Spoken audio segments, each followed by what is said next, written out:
ମୁଁ କହିଲି ଯାହା ଯାହା ସବୁ ଚ୍ୟାନେଲକୁ ଛାଡ଼ିଲେଣି ମାନେ ଯେତେ ସବୁ ଗୋଟେ ପରେ ଗୋଟେ ଜାଣିବାକୁ ମିଳୁଛି ବହୁତ ଉନ୍ନତ କୋଟିର କଥା ମାନେ ଆପଣଙ୍କର ତ ବହୁତ ଏକ୍ସପିରିଏନ୍ସ ଏତେ ଗଭୀର କଥା ମୁଁ ମାନେ ଯେତେ ଗଭୀରକୁ ମୁଁ ଯାଉଛି ବୁଝିବାକୁ ଗଲେ ମାନେ ଗୋଟେ ଗୋଟେ ନୂଆ ଜିନିଷ ଯେତେବେଳେ ଆସିକି ପହଞ୍ଚି ଯାଉଛି ଶୁଣିବାକୁ ତ ଆନନ୍ଦ କିନ୍ତୁ ମାନେ ମନ ଭିତରେ ଗୋଟେ ଭୟ ଆସିଯାଏ ଯେ ଏଇରକମ ଜିନିଷ ଗୋଟେ ସବୁ ଥାଏ ସବୁ ତେଣୁ ଆମର ସେଟା ଏକ୍ସପିରିଏନ୍ସ ନାହିଁ ଆପଣଙ୍କର ସେଟା ଗୋଟେ ଏକ୍ସପିରିଏନ୍ସ ହେଇଯାଇଛି ବୋଲି ସେ କଥା ଗୁଡ଼ା ଶୁଣିଲା ବେଳକୁ ଅତି ଆନନ୍ଦ ଲାଗୁଛି ବର୍ଣ୍ଣନା ଭାଷାରେ କହିହେବନି। ମୁଁ ତ ଆପଣଙ୍କ ପାଖକୁ ମଝିରେ ମଝିରେ ଫୋନ କରୁଛି ଉଦଳାରୁ ମୁଁ ଫୋନ କରୁଛି ମୟୂରଭଞ୍ଜ ଉଦଳାରୁ ଫୋନ କରୁଛି। କେତେଥର କଲଣି?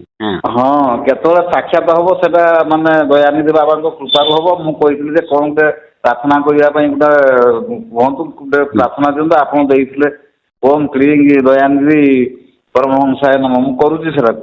ବାସ୍ ସେଇଟା ତ ମେନ୍ ଜିନିଷ ସେଇଟାକୁ ଦୈନିକ ଜପ କରନ୍ତୁ ଆଉ ଏଠିକି ଆସିଲେ ମୁଁ ତାର ପୁରା ଉପରତର ହାଇ ପାୱାର ଜିନିଷ ସବୁ ଦେଇଦେବି ହେଲା। ଆଜ୍ଞା ଆଜ୍ଞା ସେଟା ଦରକାର ନିହାତି କାହିଁକିନା ଆମେ ଯାଉ ସଂସାର ଭିତରେ ରହିକି ବି ଗୋଟେ କଡ ସଂସାର କଥା କହୁଛି ଆଉ ଗୋଟେ କଡ ଆତ୍ମାର ଉନ୍ନତି କଥା ଚିନ୍ତା କରିବା। ବାସ୍ ବାସ୍ ବଢିଆ କଥା। ଗୋଟିଏ କଥା ହଉଛି ଯେ ଆମେ ଗୋଟେ ପଟରେ ସଂସାର କଥା ଚିନ୍ତା କଲେ ମଧ୍ୟ ଆଉ ଗୋଟେ ପଟରେ ଆମକୁ ନିଜ ସ୍ୱ ଆତ୍ମାର ମୁକ୍ତି କଥା ଆମେ ଚିନ୍ତା କରିବା। ଚିନ୍ତା କରିକି ଯିବା କିଛି ନାହିଁ ସେଇଟା ଭଲ କଥା ଆମ ଶ୍ରୀ ଶ୍ରୀ ଠାକୁର ଦୟାନିଧି ପରମ ଦେବ କହିଲେ ଗୃହ କର୍ମ ଶ୍ରେଷ୍ଠ କର୍ମ ତାକୁ ଶେଷ କରି ମୋ ପାଖକୁ ଆସ ସଂସାରୀ ମାନଙ୍କ ପାଇଁ ବଣ ଜଙ୍ଗଲ କିମ୍ବା ଗିରି ଗୁହାଳର ଆବଶ୍ୟକତା ନାହିଁ। ସଂସାରୀ ମାନେ ସେ ଘରେ ରହି ଗୃହ କର୍ମ କରି ଈଶ୍ୱର ଉପଲବ୍ଧି କରାଯାଇପାରେ ବୁଝିଲେ ନା।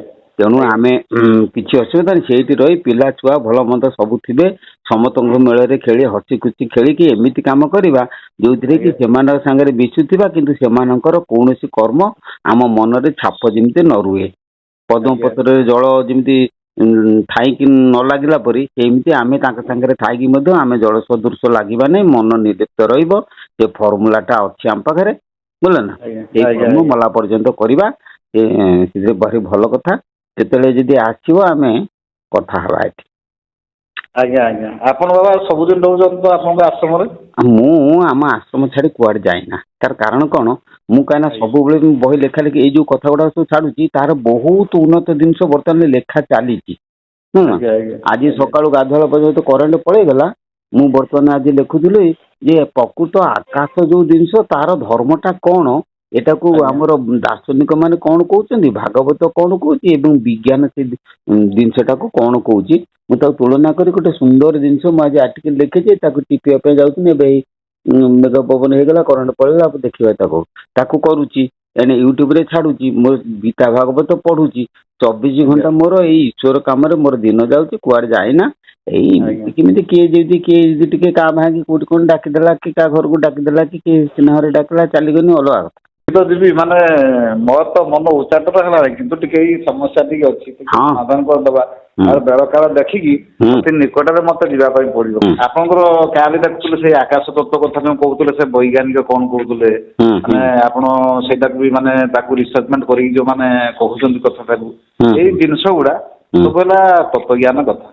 ଆମର ତତ୍ତ୍ୱଜ୍ଞାନ ହିସାବରେ ବିଜ୍ଞାନର ବି ସମ୍ବନ୍ଧ ରହିଛି ନିଶ୍ଚିତ ଭାବରେ। ତେଣୁ ସେଇଟାକୁ ଆପଣ ଯୋଉ ଜଜମେଣ୍ଟ କରିକି ଯୋଉ ଲେଖାଲେଖି କରୁଛନ୍ତି ବା କହୁଛନ୍ତି ମାନେ ସୁନ୍ଦର ଶୈଳୀରେ ଶୁଣିବାକୁ ଭଲ ଲାଗୁଛି ଏବଂ ସେଇ ଜ୍ଞାନଟାକୁ ପ୍ରାପ୍ତ କରିବା ପାଇଁ ବି ମାନେ ଆଶା ରହିଛି ହଁ ମନରେ ଗୋଟେ ଆଶା ବାନ୍ଧିଛି ଯେ ମୁଁ କେମିତିକା ମାନେ ଈଶ୍ୱରଙ୍କୁ ଜାଣିବି ବା ଅନୁଭବ କରିବି। ସେଇଟା ତ ଠିକ କଥା। ଆଜ୍ଞା ସେଇଟା ଆମର ସମସ୍ତଙ୍କର ଜାଣିବା କର୍ତ୍ତବ୍ୟ ଆଉ କେତେବେଳେ ଆସିଲେ ଆମେ କଥା ହବା ଆଉ।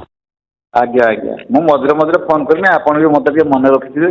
ସବୁ ମନେ ମୁଁ ତ ଆପଣଙ୍କୁ ମନେ ରଖିଛି। କଣ ନାଁ କଣ? ମୋ ନାଁ ଅଚ୍ୟୁତାନନ୍ଦ ଆଚାର୍ଯ୍ୟ। ଅଚ୍ୟୁତ ବୋଲିକି ଡାକିମି ଆଉ। ହଁ ହଁ ଡାକିବି ଆପଣଙ୍କର ଖୁସି। ମତେ ଯେତେବେଳେ ଫୋନ କରିବୁ ଖାଲି କହିବୁ ମୁଁ ବାବା ଅଚ୍ୟୁତ କହୁଛି ମୋର ମନେ ପଡିବ। ଆଜ୍ଞା ଆଜ୍ଞା ବାବା ପ୍ରଣାମ। ଜୟ ଜୟ। ମୁଁ ବୌଦ୍ଧରୁ କହୁଥିଲି ଜଣେ ପଣ୍ଡିତ ମୋ ନାଁ ହଉଛି ସଞ୍ଜୀବ କୁମାର ପଣ୍ଡା। ହଁ ହଁ ବୟସ 50 ବର୍ଷ। ହଁ ଆପଣଙ୍କର ଭିଡିଓ ଦେଖିକି ମୁଁ ବହୁତ ସନ୍ତୁଷ୍ଟ। ହଁ ତ ଏଇ ଯୋଉ ସ୍ମରଣ ଶକ୍ତି ପ୍ରାପ୍ତ ମନ୍ତ୍ର ଘୋଷଣା କଲେ ଆପଣ ହଁ ହଁ ଓ ଯୋଉ ଓମ୍ କ୍ଲିମ୍ କ୍ଲିମ୍ ଶ୍ରୀମ୍ ହ୍ରିମ୍ ଶୂନ୍ୟ ବ୍ରହ୍ମଣେ ନମଃ। ବାସ୍ ବାସ୍ ଏଇଟାକୁ ବାବା କେତେ ଥର ଆମେ ଜପ କଲେ 108 ଥର ପଦ୍ମାସନରେ ବସିକି 108 ଥର ଜପ କଲେ ବାବା 21 ଦିନରେ ସେ ସିଦ୍ଧି ହବ।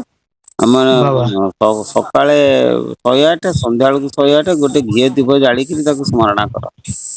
ବାବା ସେଟା କଲେ ସେଟା ହେଇଯିବ। କାହିଁକି ନା ମୁଁ ଜଣେ ପୁରୋହିତ ପଣ୍ଡିତ ବାବା, ମନ୍ତ୍ର ଗୁଡାକ ସବୁ ଭୁଲି ଯାଉଛି। ହଁ। ତ ସ୍ମରଣରେ ରହୁନି, ଅଧିକାଂଶ ଭୁଲି ଯାଉଛି। ଏଇ ମନ୍ତ୍ର ଦ୍ଵାରା ମନ ସ୍ଥିର ହେଇଯିବ, ବିଶ୍ୱାସ ରଖ। ଏଇ ମନ୍ତ୍ର ଦ୍ଵାରା ପୁରା ମନ ସ୍ଥିର ହେଇଯିବ। ଇଏ ହଉଛି ଜଣେ ପରମ ସାଧୁ, ସିଏ ମତେ ମନ୍ତ୍ରଟି ପ୍ରଦାନ କରିଥିଲେ। ବାବା କରିଥିଲେ, ମୁଁ କହିଲି ଏ ମନ୍ତ୍ରଟି ଯଦି ଜନ ସମାଜର ମଙ୍ଗଳରେ ଆସିବ, ମୁଁ ଏକା ରଖିକି କିଛି ଲାଭ ହବନି।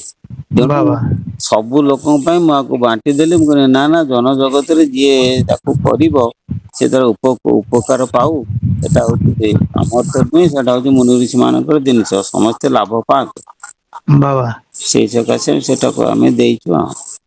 ବଢିଆ କରିଛନ୍ତି ବାବା, ବହୁତ ଖୁସି ଲାଗିଲା। ହୁଁ ଏଇଟାକୁ ମୁଁ ଟିକେ କରିବି। ହୁଁ ଆଉ ଆମେ ତ ଉପକାର କରୁଛୁ, ପୁରୋହିତ ଲୋକ ସମସ୍ତଙ୍କର କାମ କରୁଛୁ। ହଁ। ତ ବାବା ଆଉ ଗୋଟେ କଥା ମନରେ ଉଙ୍କି ମାରୁଛି। ହଁ। ମାନେ ସ୍ୱଜାତି ପରହିଂସ୍ରକ ଟିକେ ନିଜ ନିଜ ଭିତରେ ଶତ୍ରୁତା ବି ରହୁଛି, ସାମାଜିକ ସ୍ତରରେ, ଗୃହସ୍ଥାଶ୍ରମରେ। ହୁଁ ହୁଁ। ତ ଏଇ ସବୁଥିରୁ ମୁକ୍ତି ପାଇବା ପାଇଁ ଆଉ କିଛି ଉପାୟ ଯଦି ଅଛି, ଟିକେ ଆଦେଶ କରିବେ ବାବା।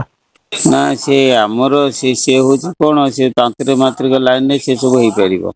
ଆଚ୍ଛା ଆଚ୍ଛା ଆଚ୍ଛା। ତମନ ମୋହନ ଶୈବ ବସ ମୁଚାଟନ ତଥା ଶାନ୍ତି କର୍ମ ମାରଣ ସତ୍କର୍ମ ପତିତଙ୍କୁ ବୁଧେଇহি।